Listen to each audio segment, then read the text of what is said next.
Learn from the past and know the new. Enlightenment from the good mentor. Once you create karma, to reach that amount, like a balloon, you blow once more than its a tolerance, it will blow up. Just it is ripe or not ripe, to the amount or not to the amount. As long as it is made, it is there. If that bursts, it is a destructive force. If that does not burst, the retribution is not escaped. If it explodes, it's not a retribution, it's a direct destruction, even you are destroyed. Indeed, as the teacher said, once the karma is created, and it reaches the amount, and it is ripe, it has to suffer the karma, it follows you like the shadow, and you cannot escape from it. It is said in the great jewel accumulated sutra that the karma does not die if it passes 100 kalpas, then when the cause and condition meet together, the retribution will be self-rewarded by oneself. The other day, the sudden unfolding of karmic retribution made me terrified and overwhelmed.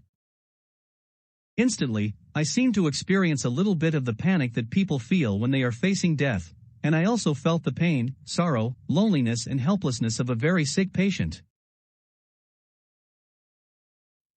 At that time, I also understood in my heart that this is greed to a certain amount. It shows an extremely terrible sign.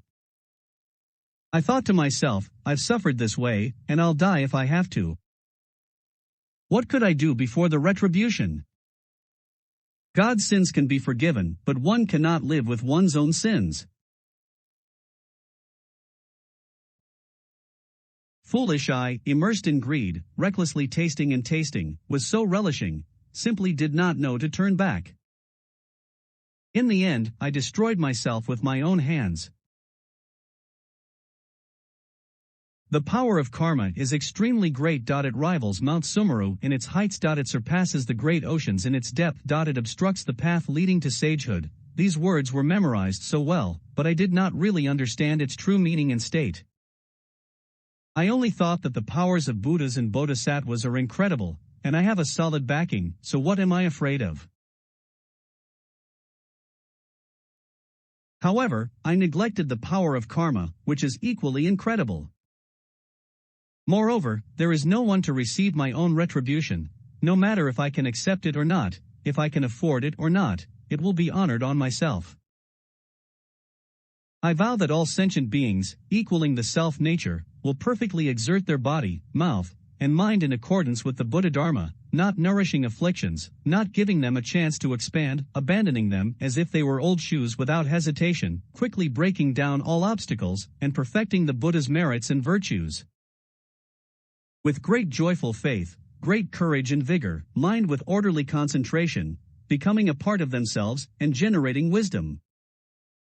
Skillfully being fit to the roots of all beings. To fulfill giving pleasure, plucking suffering, joy and giving without limit, and to actively rescue all sentient beings.